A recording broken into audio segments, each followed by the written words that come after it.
I'm taking a ton of chemistry over summer break, like 4 classes. All I can think about every day is how much I wish I were back at my parents', spending my days lounging around or studying stuff I actually want to study, and not stuck in a lab, stooping over a barrette doing my 20th titration that week. It's not all that bad, though. For the first half of the summer, all I have are labs every Monday, Wednesday, and Friday. It's not until July that the difficulty ramps up, and my last semblance of free time goes on vacation. But that's not important. The chemistry lab is fairly efficiently set up. All the students have their own drawer full of glassware with everything they need. The system isn't perfect, but I've been fastidious about making sure that if I borrow extra glassware from the reserve, I return it when I'm done. I noticed fairly quickly that there was something odd going on. Every time I pulled out the equipment needed for that day's lab, all the pieces had already been labeled. The writing was really messy, but trying to write on a non-Euclidean surface is tricky, and hey, less work for me. The first time I noticed this, I had assumed that it was leftovers from the spring session. That assumption was challenged immediately in the next lab, when all the labels had been changed to fit the chemicals we were using.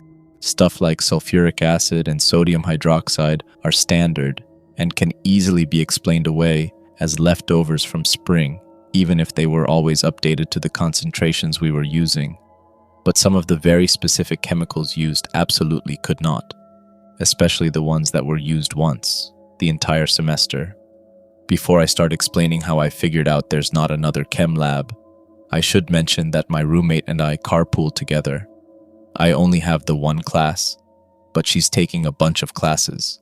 In fact, for some reason, my chemistry lab and her anatomy lab are connected by a room full of chemicals and chemical disposal. No clue why the two are connected, but chemistry and biology share a floor in this building, so it's not totally out of place.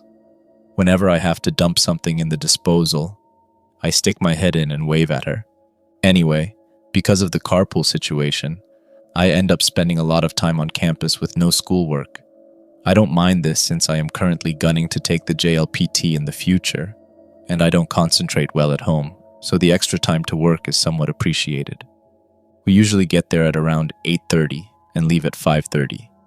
I hang around the labs because it's quiet and the chairs are comfortable. This is how I know there's absolutely no morning class. Any night class would temporarily be unable to correctly label my equipment because they'd be doing a lab I had already done that day. Also, my class ran on a 3-day schedule, so that kind of ruined the possibility of a class running on the days we weren't there. One day, one of my classmates mentioned the labels, and I wanted to hug her. I never brought it up out of fear of sounding absolutely insane, so seeing others notice it made me feel so much better. I told her about my deductions, paraphrased to not ramble, and a TA who was listening in chimed in and told us there were absolutely no other classes held in this lab, and that it was all just left over from spring. I told him about the labels changing, and he just shrugged. I later pulled up the software you use to enroll in classes, and when I searched for another summer chemistry class, sure enough, he was right. This was the only session of this class running this summer.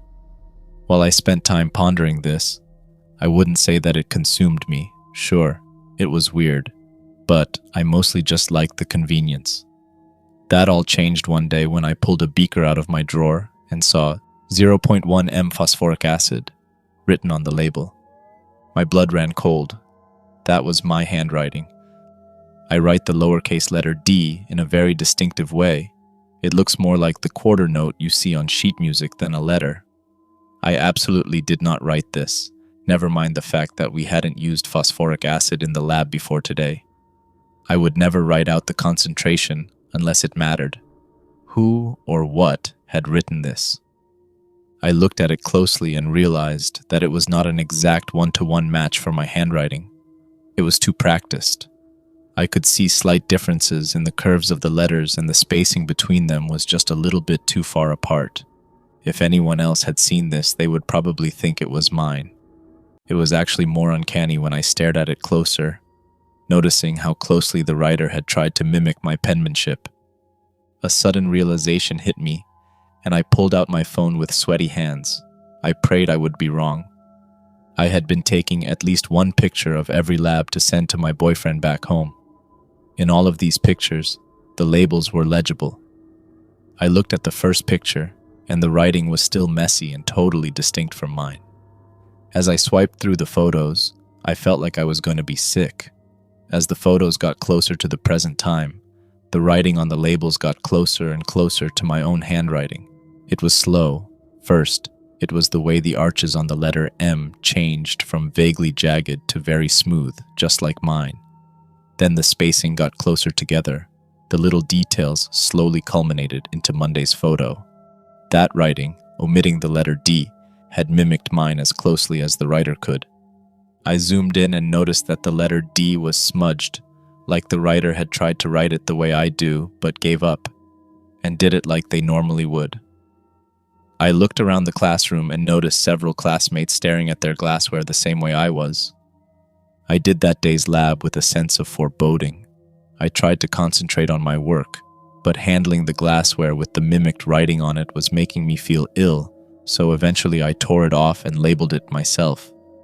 As soon as class was over, I ran through the connecting room and told my roommate that I was going to stay at school for a while, so she could just go home without me and I would take an Uber back. She asked why. I had just complained about being bored, now that I was done with my Japanese workbooks, and I muttered something about wanting to hang out with a new friend. Her eyes lit up. She had been trying to cure me of my terminal asociality for a while, always telling me to talk to more people and make new friends.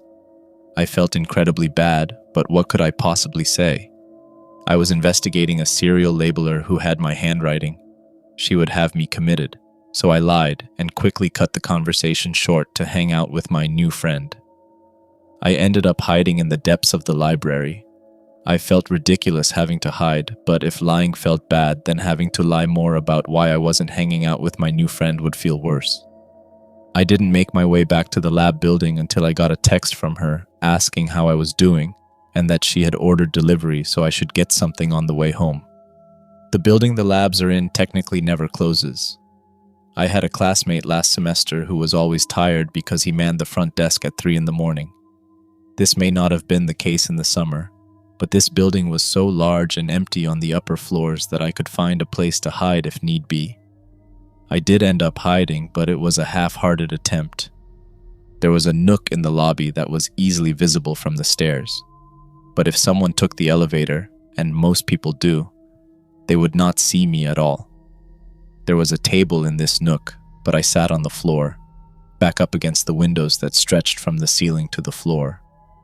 I was unsure when the writer would come in, so past 6:30, I half-heartedly played solitaire on my phone and strained my ears to hear if the elevator would ping, signaling that someone was arriving. Around 7 o'clock, a different class slowly started trickling in, and they all went down the hall opposite to where my lab was, so no luck there. The only guy who took the stairs regarded me with a strange look as he walked by, but that was the only interaction I had with that class. When the class let out at 8:30 and all the students left, the third floor was stiflingly quiet. I felt like I could hear the blood flowing in my ears. This suffocating silence lasted for hours. It was about midnight when I really needed to pee. I hadn't heard the elevator and no one had come up the stairs, so I decided to very quickly relieve myself. When I got up and started heading towards the women's bathrooms, I noticed that the laboratory's lights were on, which was so strange, I forgot about the reason why I got up in the first place.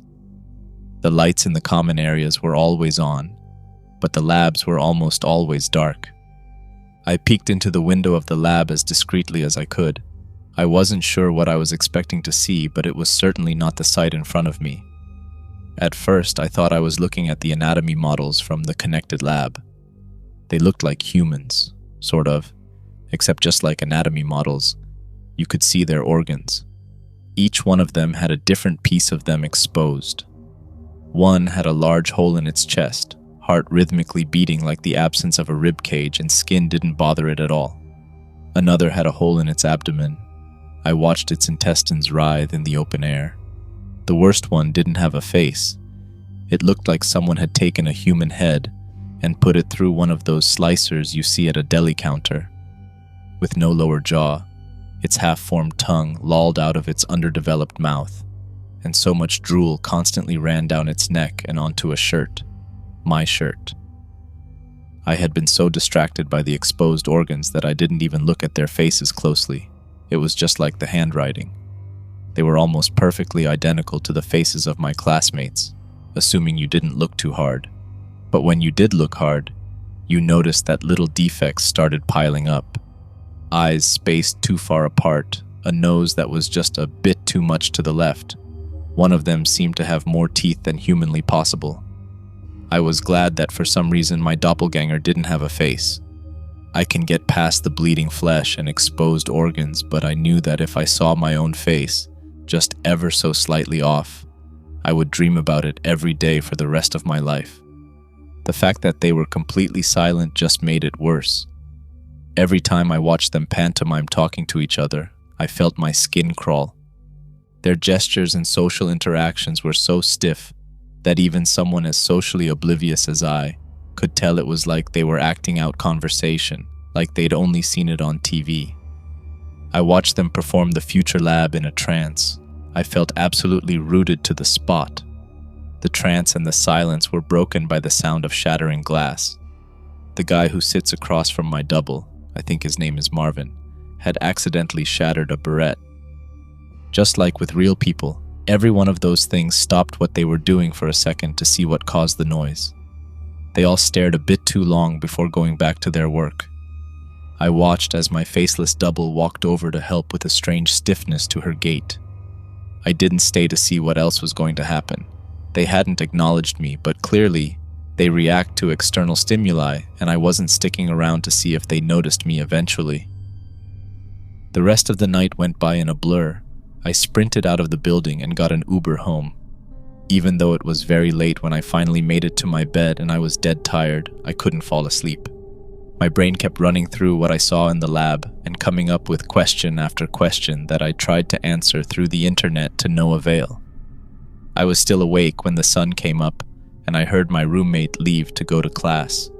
I had been frantically reading about the history of my school, the current faculty, folklore about creatures that looked like you, and had come up completely empty-handed. Eventually, my lizard brain took over and told me it was time to sleep. My dreams were a muddled mess, full of unfinished humans, and the burning smell of vaporized acid. I didn't sleep very long, maybe 4 hours. When I awoke, I saw I had several texts from my boyfriend, wondering why I hadn't talked to him last night like I usually did. I wanted to tell someone about what I saw, and he was the person most likely to believe me, but I just couldn't think of a way to start. I had photographic evidence of the handwriting change, but I didn't take a picture of those things last night. I was simply so overwhelmed by the sight of it all that it never occurred to me. I told him I was feeling very sick and that I wanted to talk to him really late tomorrow night. I told him that what I would tell him would sound absolutely insane and that he should prepare himself. Then I muted the conversation, not wanting to talk to anyone and instead be alone with my thoughts. Since the internet had no answers for me, I went to the library.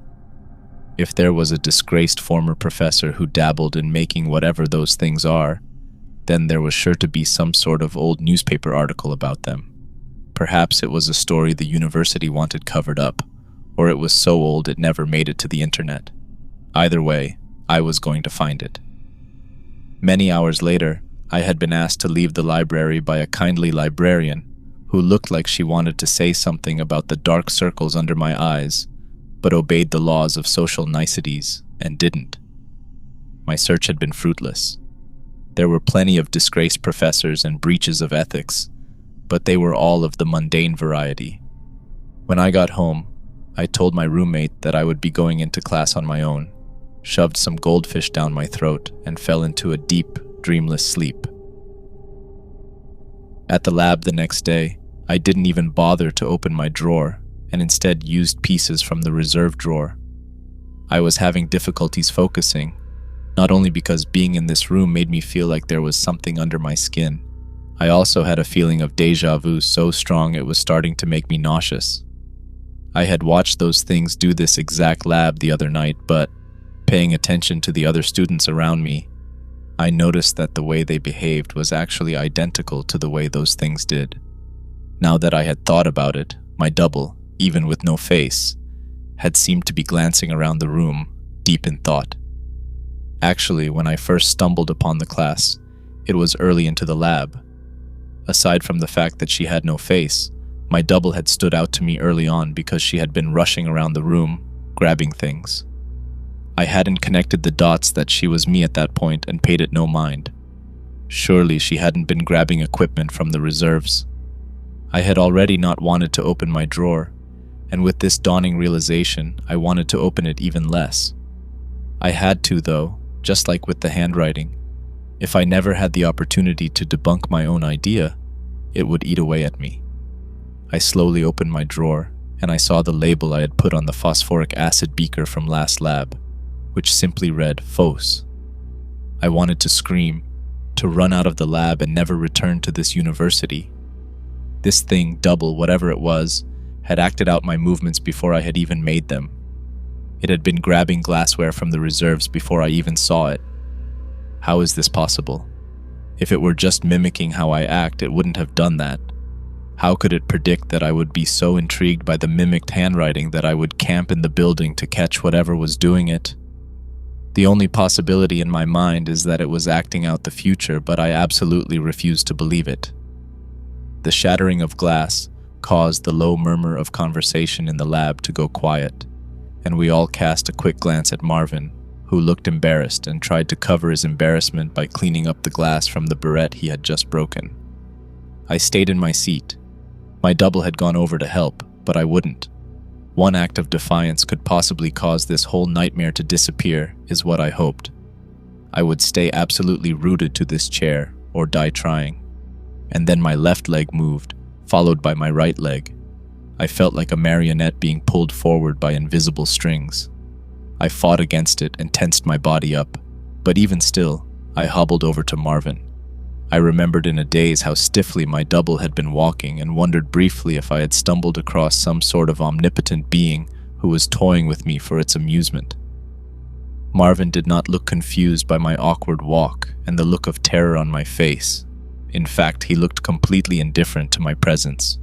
Before he could say anything, my body started picking up the shards of broken glass on the floor.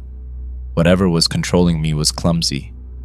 Instead of lightly picking the glass up to avoid getting injured, I picked it up with all the force in my fingers, like a toddler who hasn't realized they can vary the amount of strength in their hands. Immediately, I felt the glass tear into my fingertips. When I was done picking up a piece, I deposited it into my free hand, which quickly formed a tight fist around it in order not to drop it. I watched helplessly as blood oozed from both my hands and dripped onto the floor. Again and again, I was forced to pick up the glass. It probably didn't take much time, but every piece felt like it took centuries to pick up. When I was finally done, my body threw the glass into the broken glassware bin, and I regained control of it. I looked at my hands. I could see tiny pieces of glass embedded in my palm and fingers. I had been silently crying the whole time, and now that I had control again, I had started to cry more audibly. Marvin seemingly could not hear my cries and awkwardly thanked me the same way you'd thank any classmate you don't know very well. I went back to my bench and went back to work. Even though I was bleeding profusely, no one seemed to care. I forced myself to do things as normally as possible out of fear that control would be taken away from me again, even though that meant further grinding tiny particles of glass deeper into my fingers as I worked the barrette, causing blood to fall into the solution and ruining any possible results. By the end of the lab, I was feeling woozy, but just exiting the room made me feel significantly better. The first thing I did was grab some paper towels from the bathroom and wrap my hands in them before taking a painful drive to the closest CVS and purchasing first aid supplies. The cashier looked concerned about my hands as the paper towels had gotten soaked through on the drive in. He started to ask me if I was okay, and I told him I didn't want to talk about it. Have you ever tried to dig tiny particles of glass out of your finger with your non-dominant hand in the driver's seat of your Toyota Camry. Not only was it already a difficult task, it was made even more difficult by the fact that operating the tweezers was painful. I don't know how long I sat there doing that. Every time I thought I had gotten it all out, I found another piece. I considered going to the hospital, but even if I didn't have a prior history, I couldn't come up with an explanation for the wounds that wouldn't land me in a psychiatric hospital. After I shot that idea down, I considered driving somewhere scenic and letting myself bleed out. I knew I had lost a lot of blood. I felt positively cold on this scalding June afternoon, but eventually, after I dug out as much of the glass as I could, I wrapped my hands in bandages and headed back to the university. If I could just get a picture of these things and convince a few others to believe me, maybe someone would face consequences. Next week was the last week of class, and I was certain that those things had some sort of objective, and the end of the class would signal for them to start whatever it was they were created for. At the time, I felt like I absolutely had to press on, for fear of running out of time, but now I think it would have been better to just forget about it, and accept whatever was going to happen to me was a punishment for interrupting the natural order of things. When I got back to campus, I ate as much food as I could, and lay down in my hiding spot after setting alarms at midnight and every 15 minutes after. I slept like a rock. Even the pain in my hands couldn't overcome my deep slumber. I slept through the first 2 alarms before the 12:30 alarm successfully roused me. While I was still half asleep and walking towards the lab, all the drowsiness left my body when I saw that the lab light was on. I peeked into the lab, and when I thought it couldn't get worse, it had. Those holes they had in their body, they were getting smaller. My double had a forehead now, and I could see the corners of her eyes on the side of her face. The little abnormalities in everyone's faces were slightly less anomalous. Eyes were closer, noses were more centered. The one with too many teeth now had the correct number of teeth, but they were slightly too large. I felt on the verge of passing out. I absolutely needed to get this photo.